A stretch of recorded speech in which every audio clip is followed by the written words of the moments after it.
hukum karma yang pertama adalah aksi reaksi. Lihat saya semuanya. Saya tanya, ingin bahagia enggak kita? Bahagia itu hanya bisa ditarik oleh bahagia. Dan bahagia tidak mungkin ditarik oleh sedih. Jadi kalau ingin bahagia, bahagialah sekarang. Kalau kamu sudah bahagia, maka kamu akan menarik semua hal yang membahagiakan. Syaratnya kamu bahagia. Karena hanya bahagia yang bisa menarik bahagia. Itu namanya tabur tuai. Itu sejenis aksi sama dengan min reaksi. Jadi aneh ingin bahagia, tapi yang dipikirkan masa lalu yang menyedihkan. Yang dibicarakan hal yang tidak menyenangkan. Yang dikeluhkan adalah hal yang tidak mau kejadian. Aneh enggak? Ini karena tidak mengerti mekanisme tabur tuai. Itu yang disebut dengan like attracts like. Yang serupa menarik yang serupa. Ada yang punya utang di sini? Sebenarnya saya malas nanya karena gak ditanya juga pasti pada punya utang.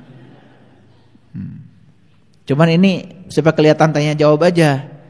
Makanya saya tanya. Saya tahu sebetulnya gak usah acungkan tangan, pada punya utang. Terutama utang pada Allah. Itu yang tidak boleh dibawa mati. Kalau utang ke BRI, ke BCA gak apa-apa. Nanti juga yang dikejar yang hidup. Ada rumah sisa ntar juga disita, nggak apa-apa, nggak apa-apa. Tapi utang kepada Allah nggak bisa diwakilkan, harus dibayar oleh kamu. Tapi saya mau berbicara utang yang biasa, utang uang misalkan. Ada nggak sekarang kata utang di otak kita? Ada nggak? Selama kata utang ada di otakmu, selama itu yang akan datang adalah utang baru. Karena utang menarik utang. Banyak yang tidak percaya sama saya, dianggap main-main omongan saya ini. Padahal pikiran ini energi. Kalau energi itu getaran, kalau getaran frekuensi. Makanya setiap energi akan bisa menarik energi baru. Karena itu hukum tarik menarik. Ini sains, bukan ilmu nujum. Sekarang gimana caranya melunasi utang? Cara yang pertama mengganti kata utang di otak dengan keberlimpahan. Ganti dulu.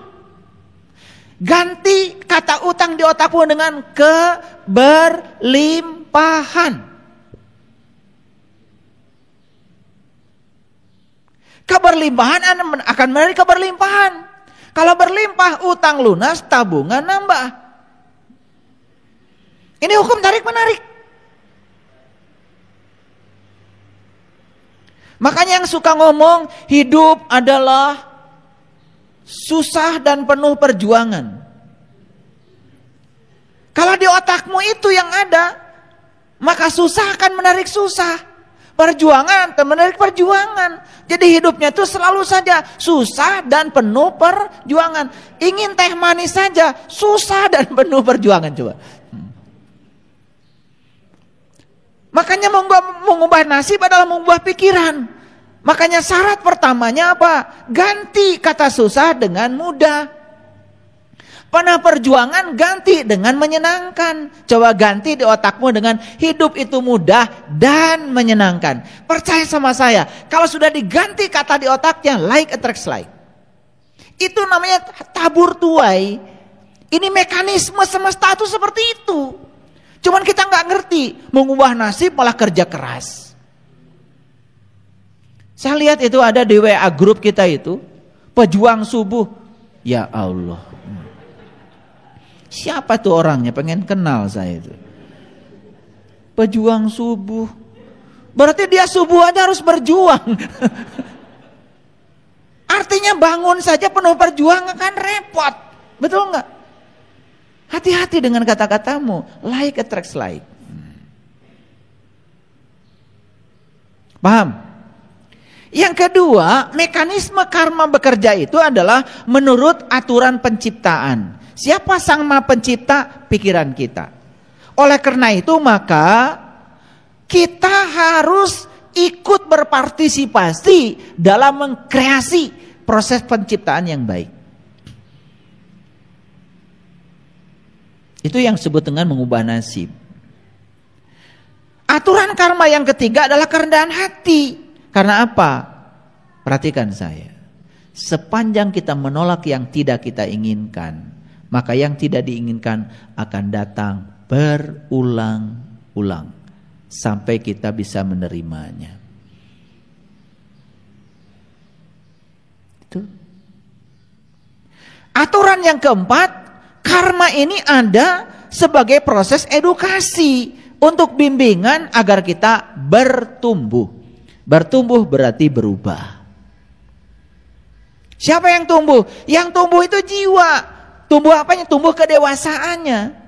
Oleh karena itu maka pertumbuhan tubuh tidak dikategorikan sebagai sebuah pertumbuhan. Karena pertumbuhan itu sebenarnya adalah pertumbuhan jiwa. Karena tubuh itu nanti juga pada akhirnya akan selesai, diganti tubuh yang baru. Tapi jiwa harus terus bertumbuh. Jadi biar kita hidup di tubuh mana, di tahun mana, di ruang waktu yang mana, sepanjang kita diberi tubuh, sepanjang itu pula jiwa kita akan bertumbuh. Kalau mau belajar. Karena banyak yang hidupnya sudah berulang kali di semesta ini tidak tumbuh kedewasaannya karena tidak mau belajar. Selanjutnya hukum karma itu punya aturan tanggung jawab. Apa artinya? Kita dididik oleh semesta untuk bertanggung jawab. Oleh karena itu sadari, kita tidak menanggung karma orang lain. Kita hanya menanggung karma kita sendiri. Oleh karena itu gak perlu usil, gak perlu komentar kepada apa yang dilakukan orang lain. Karena Anda tidak menanggung karma orang lain. Ewuh pakewuh yang kita lakukan selama ini, ya, ngomentari orang, menghakimi orang, karena kita tidak mengerti. Anda tidak pernah menanggung karma yang dilakukan oleh orang lain. Karena apa? Karma itu tidak perlu pakai Google Map untuk tahu alamat pembuatnya. Jadi tenang aja. Selanjutnya adalah fokus. Karena pikiran itu tidak bisa paralel, maka alangkah baiknya kalau kita selalu fokus kepada hal baik, supaya yang datang adalah hal baik. Karena begitu kita fokus pada hal buruk, apa yang terjadi? Pikiran menciptakan perasaan, perasaan menciptakan realita, realita yang buruk menciptakan pikiran buruk, menciptakan perasaan lebih buruk lagi, menciptakan realita yang lebih buruk, dan itu akan terperosok kita dalam lingkaran keburukan yang semakin dalam. Nah, kalau sudah paham itu, maka kita akan mulai bisa mengurangi sedikit penderitaan dalam kehidupan. Karena mekanismenya sudah kita pahami. Oleh karena itu yang pertama, pesan saya, perhatikan, kenyamanan adalah penjara untuk kebebasan dan musuh bagi pertumbuhan.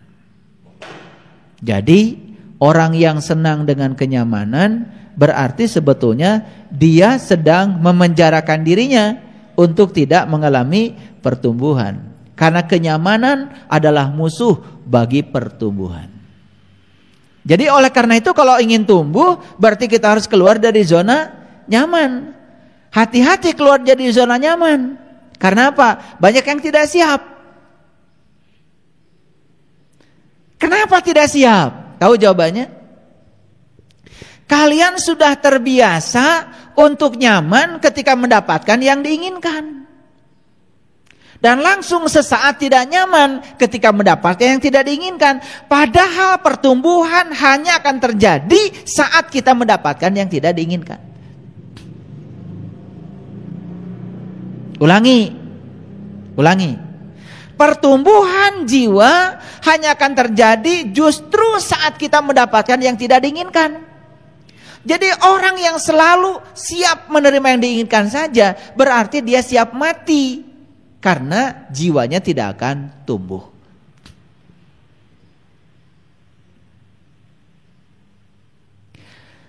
Ketika kita melangkah maju menuju pertumbuhan,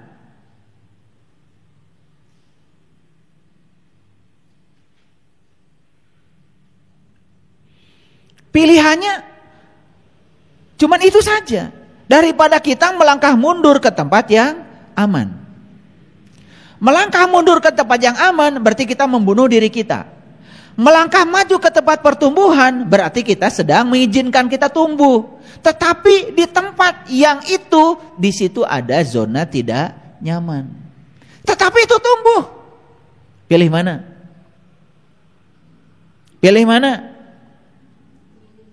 Melangkah maju ke tempat yang tidak nyaman, tetapi ada pertumbuhan, atau melangkah mundur ke tempat yang aman, tetapi kita mati. Pilih mana? Bohong.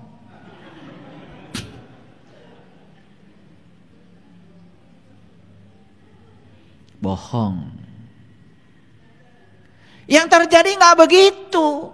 Begitu masuk zona tidak nyaman, ya pasti marah, benci, mengeluarkan kata-kata kotor, betul nggak? Menyalahkan orang. Yang terjadi itu. Padahal disitulah justru ada pertumbuhan kalau kita mau masuk ke situ.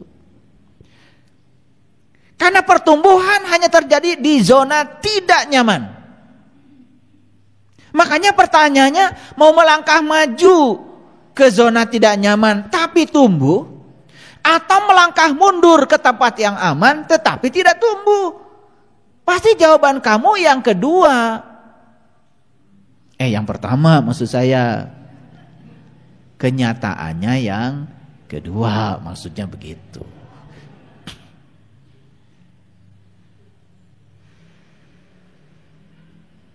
Jadi sebetulnya gejolak-gejolak kehidupan itu, sesuatu yang tidak nyaman itu, justru kalau dilihat dari kacamata semesta, itu cara semesta untuk menumbuhkan jiwa kita. Tapi setiap jiwa kita mau ditumbuhkan, kita tidak siap. Maaf ya, saya mau cerita sedikit. Saya tidak akan mengalami hari ini kalau saya tidak hidup kemarin.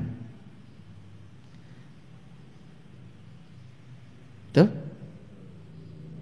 Jadi yang mengantarkan saya ke hari ini itu siapa sebetulnya? Masa lalu kan? Pertanyaan saya. Bukankah masa lalu itu berjasa yang mengantarkan kita ke masa kini? Terus apa yang buruk dengan masa lalu? Yang buruk itu kan penilaian kita. Yang buruk itu penilaian pikiran kita. Jadi yang mengantarkan kita ke hari ini adalah semua hal yang terjadi di masa lalu. Kalau begitu, bukankah masa lalu itu berjasa mengantarkan kita menjadi kita yang hari ini? Terus apa yang salah dengan masa lalu? Ada yang salah? Yang salah apa? Yang salah pikiran kita. Penilaian pikiran kita terhadap masa lalu. Karena pikiran kita masih terjebak oleh baik dan buruk. Itulah bahayanya pikiran.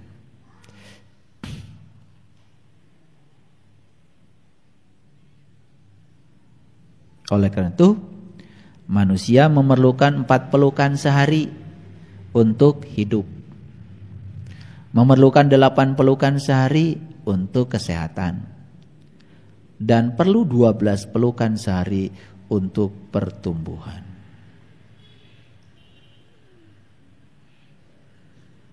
Empat nggak dapat. 8 komo. 12 mah apa lagi?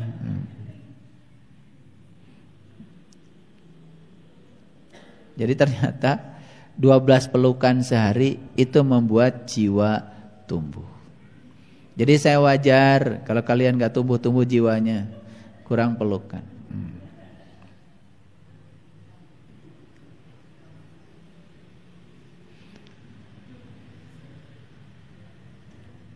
Pernah gak lihat pohon? Tapi dia itu tidak bebas. Tumbuh nggak? Misalkan ruang kosongnya itu nggak ada buat dia tumbuh. Karena apa? Di atas ada pohon lain, pinggir ada gawir tanah, kan gitu. Pernah nggak melihat pohon yang pertumbuhannya tersendat karena begitu banyak penghalang? Karena dia tidak bebas untuk tumbuh. Pernah lihat? Ya.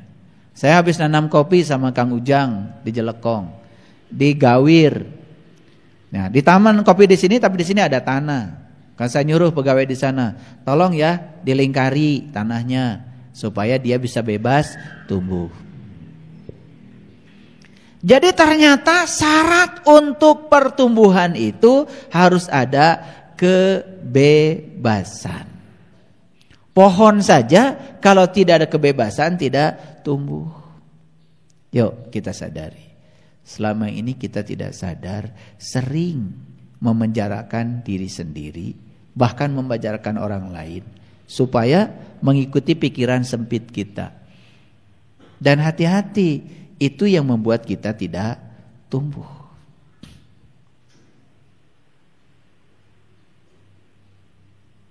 Pernah gak membatasi anak? Jangan begini, jangan begitu, jangan belajar ini, jangan belajar itu.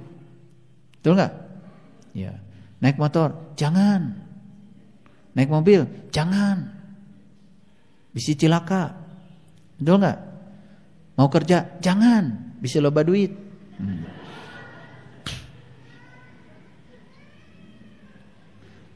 Makin dikerangkeng, makin tidak tumbuh. Dan kita sering mengatasnamakan cinta kasih kepada orang lain ketika kita mengkerangkeng kebebasan orang lain dengan alasan cinta kasih, padahal kita sedang mematikan pertumbuhan orang lain. Itu yang disebut dengan intervensi terhadap karma. Makanya kita ini harus bisa memberikan ruang pada orang lain untuk melunasi karmanya. Jangan sampai kita intervensi.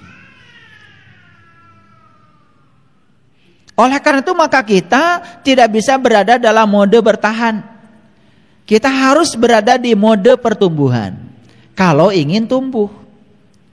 Nih saya tanya, ada gak orang yang dalam kehidupan ini kedewasannya gak numbuh-numbuh? Ada kan? Tapi dia sibuk kan? Kenapa? Karena dia setiap saat bertahan di mode bertahan, tidak memasukkan dirinya di mode pertumbuhan. Mode bertahan berarti di zona nyaman. Mode pertumbuhan berarti di zona tidak nyaman. Jujur ya, pilih zona nyaman atau tidak nyaman? Semua pilih zona nyaman, tapi ingin tumbuh. Aneh gak? Gitu.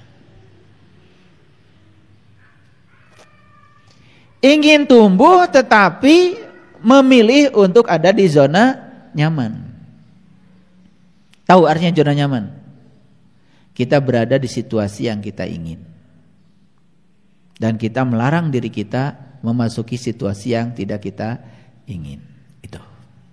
Makanya orang yang semacam itu tidak pernah bertambah pengalaman hidupnya.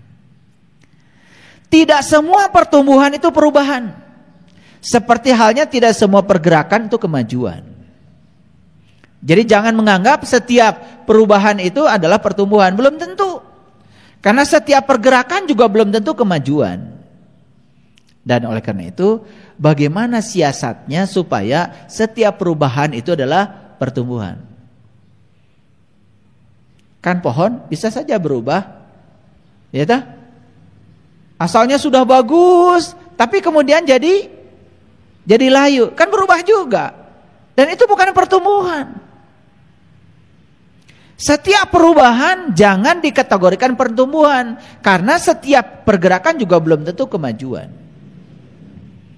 Jadi berarti pertumbuhan itu yang saya maksud adalah selalu linier atau kuadratis, mengarah kepada yang positif. Nah, nanti kita lihat ya, kita ukur, kita tumbuh apa tidak. Baik. Pertumbuh alam menunjukkan bahwa dengan pertumbuhan maka kecerdasan datang. Catat oleh kalian. Pertumbuhan itu adalah cara alam untuk membuat kita tambah cerdas. Setuju? Oke. Kalau gitu saya ulang lagi. Memasuki zona tidak nyaman, pertumbuhan bukan? Pertumbuhan. Memasuki zona tidak zaman, ada masalah nggak di situ? Ada masalah. Begitu memasuki masalah, ada kesulitan nggak? Ada kesulitan. Bukankah di situ kecerdasan tumbuh? Saya mau tanya sekarang kalau gitu. Mau cerdas? Mau cerdas?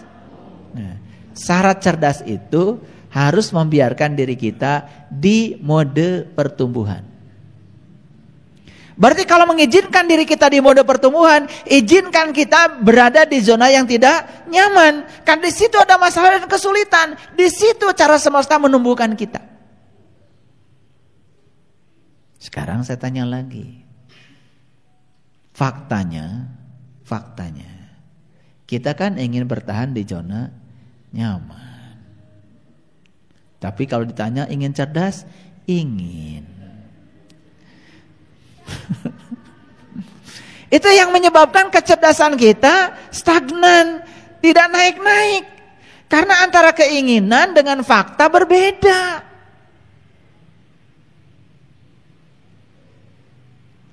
Jadi alam ini mengajak kita untuk bertumbuh supaya kita cerdas. Karena kecerdasan diperlukan untuk meningkatkan kapasitas kita ketika kita menemukan rasa sakit.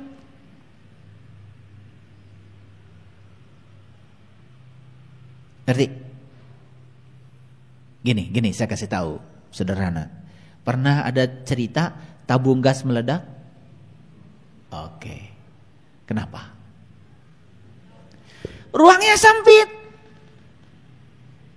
Ledakan di ruang sempit sangat berbahaya.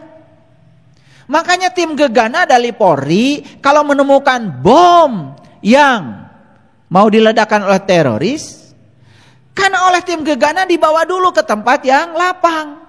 Diledakkan juga. Sama seperti yang diledakkan oleh teroris. Cuma teroris meledakannya di ruang sempit supaya timbul kerusakan. Tim gegana Polri juga sama meledakkan bom dengan ledakan yang sama, cuma diledakannya di ruang yang kosong. Ternyata di ruang kosong yang luas tanpa batas, ledakan sama sekali tidak berbahaya. Jadi kalau begitu yang bahaya itu apa? Ledakannya atau ruang sempitnya? Jawab. Nih, ringan gak ini? Ringan gak ini? Ringan. Sekarang taruh tangan kita di sini, letakkan ini di sini. 5 menit, gak apa-apa. 10 menit, belum apa-apa. 10 jam?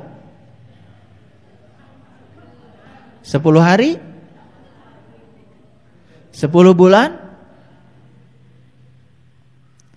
Jadi masalah kita tuh apa sebetulnya? Apakah masalahnya itu adalah besarnya masa air ini? Atau kelamaan kita memegangnya? Pintar kalian itu. Jadi yang membuat kita menderita itu sebetulnya bukan masalah. Lila teuing nyepengna. Masalah sudah berlalu 10 tahun yang lalu. Tiap ngobrol eta deui. Tiap ngobrol eta deui. Padahal kejadiannya sudah 10 tahun yang lalu.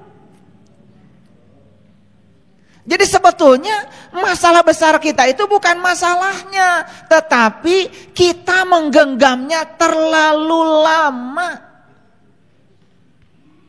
Tiap ngobrol teh balik deui kadinya. Eueuh nu anyar. Tiap ngobrol balik deui, makana mending cicing. Sebetulnya masalahnya bukan berapa masa air ini, tetapi berapa lama Anda menggenggamnya. Sebetulnya kalau digenggamnya sebentar kan gak masalah. Pernah lihat gak orang yang angkat besi? 180 kilo. Ditarik. Gak tepuk tangan mah. ragrageun deui. Nggak jadi masalah. Padahal 180 kilo, betul nggak? Iya, pernah lihat angkat besi? Ditarik, tepuk tangan, ragrageun. Sampai tepuk tangan aja ragrag, juara. 180 kilo nggak bahaya. Ternyata 180 nggak bahaya kalau sebentar megangnya. Iya ngan salah sakilo setengah kilo, lila teuing nyepengna bahaya.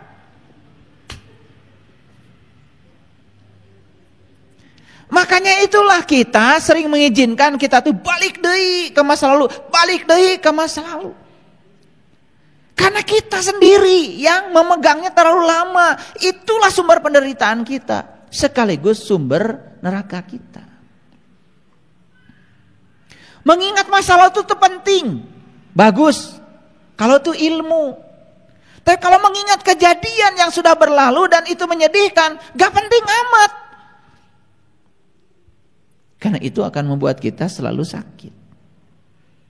Ulangi, ingin cerdas? Ingin. Caranya, izinkan diri kita berada di zona tidak nyaman. Supaya apa? Supaya tumbuh. Di zona tidak nyaman ada masalah? Banyak. Kesulitan? Ada. Bukankah dulu waktu di sekolah kalian jadi pintar karena kebanyakan mengerjakan soal? Masih ingat kan?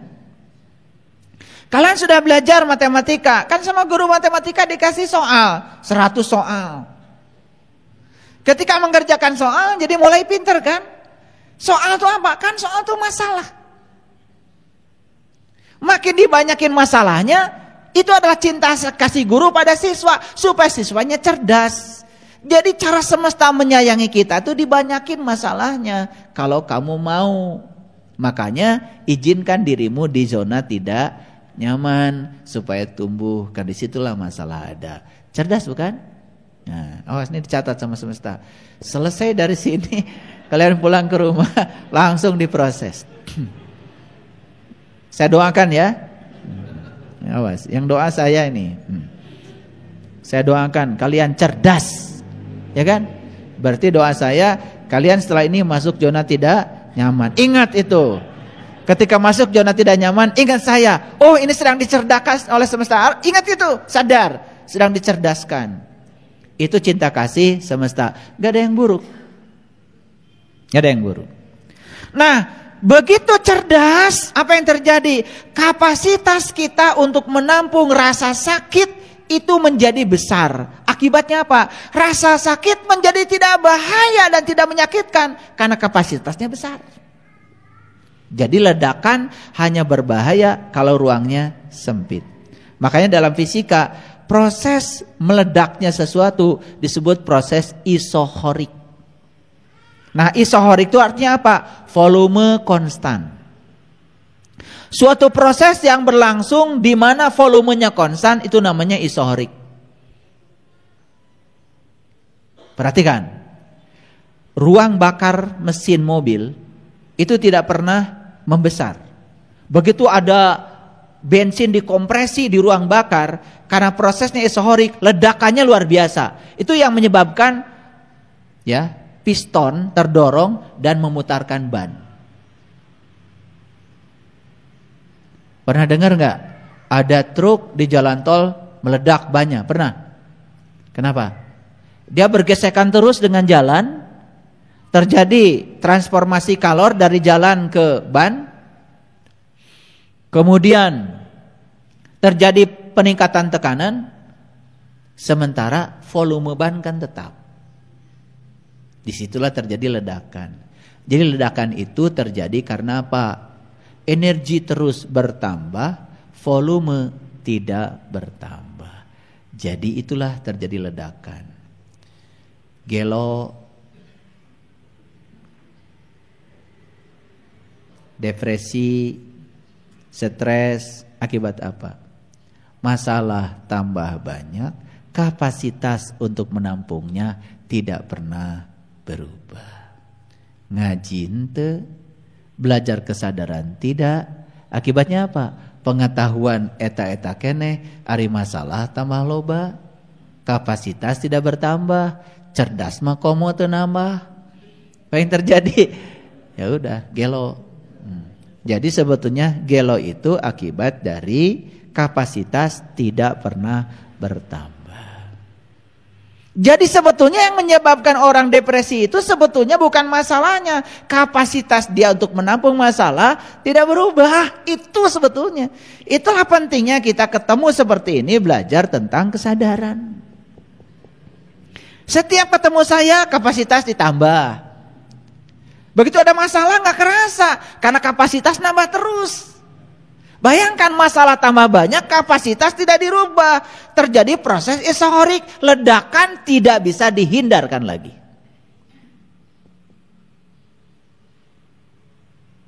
Sedikit nih pakai fisika. Kalau ditanya, kenapa meledak? Isohorik.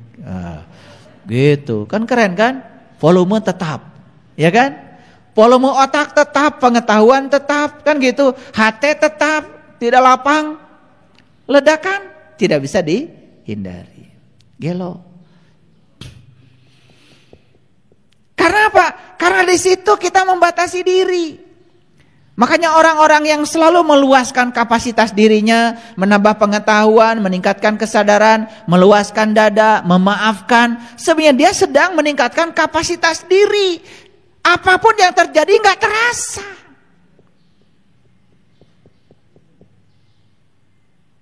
Paham ya? Oke.